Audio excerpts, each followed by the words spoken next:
بسم اللہ الرحمن الرحیم نحمدہ ونصلی ونسلم علی رسولہ الکریم وعلی آلہ الطیبین واصحابہ الطاہرین اما بعد۔ حضرات گرامی، ہمارے ہاں ماں باپ اولاد کو قتل کر دیتے ہیں۔ ویسے تو قتل عام چل رہا ہے، چھوٹی چھوٹی باتوں پر لوگوں کی جانیں لے لیتے ہیں بلا وجہ، اور انہیں پتہ ہے کہ کچھ بھی نہیں ہوگا، یہاں شرعی قوانین تو ہے نہیں، عدالتیں جو ہیں ایسے ہی ہیں، جہاں سے رشوت کا مال زیادہ آ جائے فیصلے اس کے مطابق کر دیتی ہیں۔ کوئی نہ کوئی بھی یہاں سے ثبوت نہیں ملا، گواہ کمزور ہیں، کہیں نہ کہیں سے جو ہے اپنی بنیاد بنا کر کے جو ہے قاتل جو ہے دنداتے جو ہے پھر رہے ہیں، انہیں کوئی پوچھنے والا نہیں ہے۔ خیر، یہ تو ویسے ہی حرام ہے، کسی صورت میں قتل ناحق جو ہے جائز نہیں ہے، لیکن اولاد کو قتل کرنا، یعنی ماں جس نے اس بچے کو اپنے پیٹ میں رکھا 9 ماہ، جیسے کم و بیش اور واضح ہے، اس کے لیے جو ہے یہ تکلیف کے مرحلے ہوتے ہیں، اس کا خیال رکھنا ہوتا ہے، پھر اس کے بعد جو ہے اسے پالا، اس کی پرورش کی، اس کے بعد جو ہے بلا وجہ جو ہے قتل کر دیا۔ کیا باپ جو ہے وہ قتل کر دیتا ہے؟ وہ بچہ بھی واضح ہے اسی کے خون سے ہے، میاں بیوی کا رشتہ جڑتا ہے، نکاح ہوتا ہے، میاں بیوی کا شرعی تعلق قائم ہوتا ہے، اسی پانی سے جو ہے بچے کی ولادت ہوتی ہے۔ گویا کہ باپ اور ماں کا جب اشتراک ہوتا ہے تو اس سے جو ہے وہ اولاد ہوتی ہے۔ تو جس طرح ماں کا خون ہے اسی طرح باپ کا بھی خون ہے، لیکن ہم کیسے انسان ہیں، کیسے ہم زندگی گزارتے ہیں کہ باپ جو ہے اولاد کو قتل کر دیتا ہے، یا ماں جو اولاد قتل کر دیتی ہے۔ اور قتل کرنے کی بہت ساری وجوہات ہیں، ان میں سے ایک وجہ تو یہ ہے کہ غربت و افلاس کی وجہ سے گھر کو چلانے کے لیے والد کی ذمہ داری ہے، وہی کماتا ہے، لیکن جب اس کے لیے حالات ٹھیک نہیں ہوتے، جیسے کہ ہمارے اس ملک میں جو ہے مہنگائی بہت زیادہ ہے اور حکومت کا کوئی کنٹرول نہیں ہے، کوئی وسائل بھی نہیں ہے، عوام الناس کی طرف سے جو ٹیکس ملتا ہے حکمران جو اپنی ذات پر خرچ کرتے ہیں، یہاں کا سرمایہ باہر کے ملکوں میں لے جاتے ہیں اپنی اولاد کے لیے، اپنے بچوں کے لیے، اور 24 کروڑ عوام کی کسی کو کوئی فکر نہیں، جو جہاں کہیں بیٹھا ہوا ہے اپنی ذات کے لیے، اپنے بچوں کے لیے جو ہے وہ سوچ رہا ہے، مخلوق خدا کی کسی کو کوئی پرواہ نہیں۔ تو اس لیے جو ہے جب والد کو ملازمت نہیں ملتی، روزگار نہیں ملتا، مزدوری نہیں ملتی، بچوں کو کہاں سے کھلائے؟ وہ اسی فکر میں رہتا ہے کہ میرے بچوں کا کیا بنے گا، تو وہ چاہتا ہے کہ میں انہیں قتل کر دوں گا تاکہ آرام سے جو ہے وہ دنیا سے تو چلے جائیں گے نا، ورنہ روزانہ جو ہے روئیں گے، پریشان ہوں گے، بھوکے رہیں گے، پیاسے رہیں گے، تنگ رہیں گے۔ تو یہ رویہ جو ہے یہ تو غلط ہے، خلاف شرع ہے۔ غربت و افلاس یہ تو زندگی کا حصہ ہے، دنیا ہے جو ہے تنگی کا گھر، پریشانی کا گھر ہے۔ اور اللہ تبارک و تعالیٰ نے واضح قرآن مجید میں ارشاد فرمایا کہ لا تقتلوا اولادکم خشیۃ املاق نحن نرزقکم وایاہم، اپنی اولاد کو جو ہے بھوک اور افلاس کی وجہ سے قتل نہ کریں۔ اللہ فرماتا ہے ہم نے تمہیں بھی رزق دیا اور انہیں بھی دیں گے، اور رازق تو اللہ ہے، انسان کے اختیار میں کیا ہے؟ کچھ بھی نہیں ہے۔ اللہ نے خود کئی مقام پر فرمایا وما من دابۃ فی الارض الا علی اللہ رزقها، یعنی رزق کے حوالے سے زمین پر چلنے والی جتنے بھی مخلوق ہیں، انسان تو ویسے اشرف مخلوقات ہے، باقی ہیں جانور ہیں، کیڑے مکوڑے ہیں، چرات الارض ہے، اللہ فرماتے ہیں میں انہیں بھی رزق دیتا ہوں۔ تو اس تنگ دستی کی وجہ سے، غربت کی وجہ سے جو ہے بچوں کو قتل نہ کیا جائے،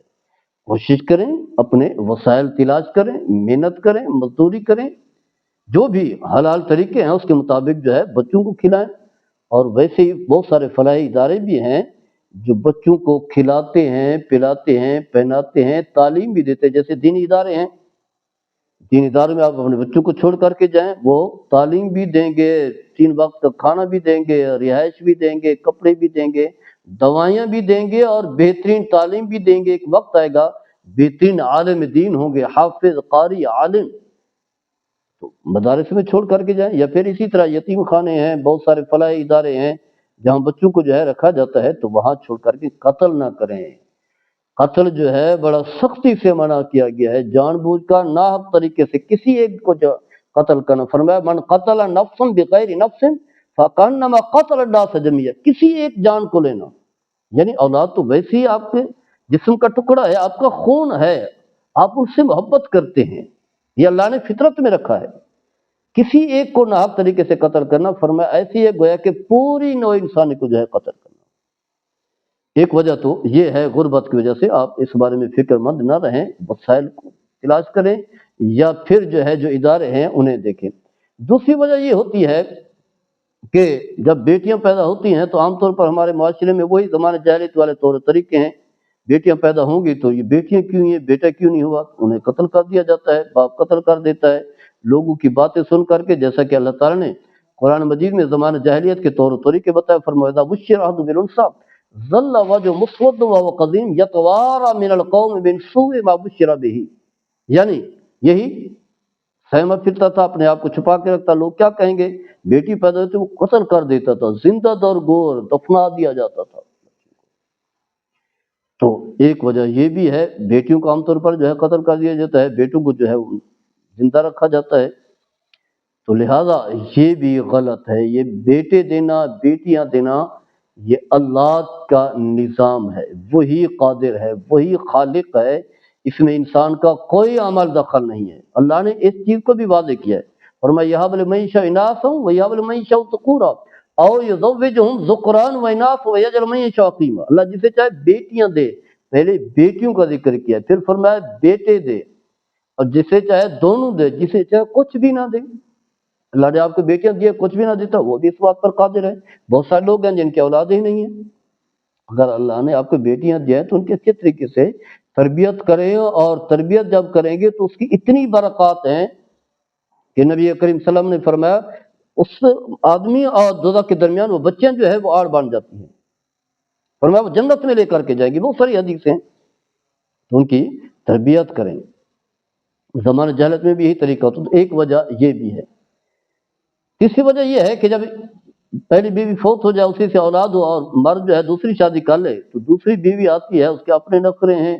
وہ چاہتی ہے کہ بس میرا خیال رکھے، جو مجھ سے بچے ہوں ان کا خیال رکھے، ان کا کیوں کہ خیال کر رہا ہے۔ ان بیوی کی باتوں میں آ کر کے شوہر جو ہے انہیں قتل کر دیتا ہے، جیسا کہ یہ واقعہ جو ہے پاکستان کے رہنے والے لوگ انگلینڈ میں رہتے تھے، انہوں نے جو ایک بچی کو قتل کیا ہے، یا آپ ویڈیو دیکھ لیں کہ اس میں جو ہے پوری تفصیل موجود ہے۔ تو بیوی کے کہنے پر جو ہے بچی کو قتل کر دیا، اولاد کو قتل کر دیا۔ دوسری بیوی جب آتی ہے تو پھر شوہر کو جو ہے وہ اس انداز سے جو ہے برگزیش کرتی ہے، ترغیب دیتی ہے، لیکن مرد کو یاد کر لینا چاہیے، احساس کرنا چاہیے کہ یہ میرا خون ہے، اور یہ اللہ کی مخلوق ہیں، یہ انسان ہیں، ان کی جان، ان کی عزت، ان کی قدر منزلت، ان کا خون جو ہے وہ بے مقصد نہیں ہے اور رائے گاہ نہیں ہے۔ یہ نہیں کہ کسی کے آنے کی وجہ سے جو ہے ان کی حیثیت جو ہے وہ کم ہوگی، ان کی حیثیت اسی طرح ہے جس طرح پہلے اولاد تھے، اب بھی اسی طرح اولاد ہیں۔ انہیں کھلانا پلانا تعلیم دینا، ان کی نشو و نما کرنا جو ہے اسی طرح ضروری ہے جیسا کہ پہلے ضروری تھی۔ بعد میں بھی اولاد ہے تو ان کی بھی دیکھ بھال کریں، یہ نہیں کہ منع کیا گیا ہے، ان کا بھی اسی طرح خیال رکھیں۔ دونوں جو ہے وہ آپ کا خون ہیں، آپ کے ذمے ہیں، جب تک بالغ نہیں ہوتے ان کی تربیت، ان کی تعلیم، ان کی نشو و نما، ان کے اخراجات، ان کا لباس، جو بھی ضروریات ہیں اپنی حیثیت کے مطابق جو ہے انہیں پورا کرنا ہے۔ قتل کرنا جو ہے کسی صورت میں جائز نہیں ہے۔ ایک وجہ یہ بھی بن جاتی ہے۔ پھر یہ عام طور پر چوتھی وجہ یہ بھی ہے کہ کچھ لوگ جو ہے ایسی بدگمانیاں پیدا کرتے ہیں کہ آپ کی بیوی جو ہے اچھے کردار کی مالک نہیں ہے، اس کے فلاں کے ساتھ تعلق ہیں، فلاں کے ساتھ تعلق ہیں، تو آدمی جو ہے وہ سمجھتا ہے کہ شاید اس کے کردار جو ہے اچھا نہیں ہے، تو بچوں کا قتل کا بھی بچوں کا کیا قصور ہے۔ اور پہلی بات یہ ہے کہ کسی کی باتوں میں نہیں آنا۔ قرآن میں واضح فرمایا کہ اگر کوئی فاسق آدمی جو ہے تمہارے پاس کوئی خبر ہے، ان جاءکم فاسق بنبأ فتبینوا ان تصیبوا قوما بجہالۃ فتصبحوا علی ما فعلتم نادمین۔ فرمایا کہ اگر کوئی فاسق آدمی ایسی خبر لاتا ہے تو ایسے نہیں اس کی بات پر عمل کر لینا، بلکہ خوب تحقیق و تفتیش کرنی کہ ایسا نہ ہو کہ ایسا قدم اٹھاؤ بعد میں تمہیں جو ہے ندامت و شرمندگی کا سامنا کرنا پڑے۔ اور پھر فرمایا وَإِيَّاكُمْ وَالظَّنَّ فَإِنَّ الظَّنَّ أَكْذَبُ الْحَدِيثِ، بدگمانی سے بچو، ایسے ہی اپنی طرف سے جو ہے خیالات ذہن میں لانا، وسوسے پیدا کرنا، بدگمانیاں پیدا کرنا کہ شاید اس کے ساتھ کسی کا تعلق ہے، فون کرتی ہوگی، یہ ہے وہ ہے،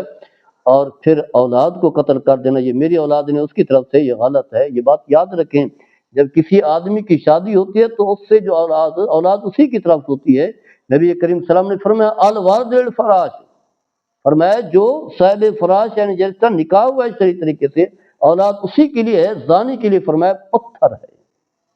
لہذا ایسے نہیں، اگر آپ نہیں، آپ کے ذہن میں جو ہے منفی خیالات ہیں تو وہی طریقہ ہے، بچوں کو جو ہے فلاحی اداروں میں چھوڑ کر کیا جائیں؟ قتل کیوں کر رہے ہیں؟ ان کی جان کیوں لے رہے ہیں؟ قتل تو حرام ہے اور قرآن میں واضح احکام ہیں۔ تو الغرض اس کے علاوہ بہت سارے اسباب ہیں جس کی وجہ سے جو ہے ماں باپ اولاد کو قتل کر دیتے ہیں، غلط ہے، ویسے قتل کرنا حرام ہے۔ اور پھر ایک حدیث پاک میں بھی آتا ہے، نبی کریم صلی اللہ علیہ وسلم نے فرمایا کیا میں تمہیں بتاؤں کہ سب سے بڑا گناہ کون سے، اکبر القبائر کون سے؟ اور یا رسول اللہ آپ بتائیں۔ تو آپ نے فرمایا اللہ کا ساتھ کسی کو شریک ٹھہرانا، حالانکہ اس نے تمہیں پیدا کیا ہے، تمہارا خالق ہے، یہ کہنا اللہ کی اولاد ہے یا کوئی بھی شریک ٹھہرانا، فرمایا کہ یہ بھی اکبر القبائر میں سے ہے۔ اور دوسرا فرمایا کہ اولاد کو قتل کرنا اس وجہ سے کہ ہمارے ساتھ مل کر کے کھانا کھائیں گے، بڑے ہوں گے تو کھانا کھائیں گے، جب بچے ہو کر میرے ساتھ مل کر کے کھانا کھائیں نہیں، اس وجہ سے جو ہے کھانے کی وجہ سے، انہیں کھلانے کی وجہ سے قتل کیا جا رہا ہے۔ فرمایا یہ بھی کیا ہے اکبر القبائر ہے۔ تیسرا فرمایا کہ اپنی جو پڑوسی ہے اس کی بیوی کے ساتھ بدکاری کرنا، فرمایا یہ بھی کیا ہے اکبر القبائر میں سے ہے۔ تو یہ اکبر القبائر میں سے گناہ ہے، سب سے بڑا گناہ ہے اولاد کو قتل کرنا۔ بچیں اس طرح کے گناہوں سے، تاکہ کیونکہ قرآن کریم میں فرمایا وَإِذَا الْمَوْءُودَةُ سُئِلَتْ بِأَيِّ ذَنبٍ قُتِلَتْ، جس بچی کو جو ہے زندہ درگور کیا گیا یا کسی کو بھی قتل کیا گیا، قیامت کے دن اللہ تعالیٰ قاتل کو بلا کر کے پوچھے گا کہ کیا وجہ تھی، اسے بلایا جائے گا کس وجہ سے تمہیں قتل کیا گیا، یعنی مقتولہ سے پوچھا جائے گا، تو اللہ کی بارگاہ میں جواب تو دینا ہوگا، حساب دینا ہوگا۔ قیامت کو یاد رکھیں، آخرت کی منازل کو یاد رکھیں، قبر کے مراحل کو، تاریکی کو یاد رکھیں، اور پھر اللہ کے حکم کو، اللہ کے حبیب صلی اللہ علیہ وسلم کے فرمان کو سامنے رکھ کر کے ان گناہوں سے بچ جائیں۔ قتل کسی صورت میں نہ کریں، اس سے حل کے بہت سارے وسائل ہیں، ان کی تلاش میں لگے رہیں۔ اللہ تعالیٰ ہم سب کو عمل کرنے کی توفیق عطا فرمائے۔ عمر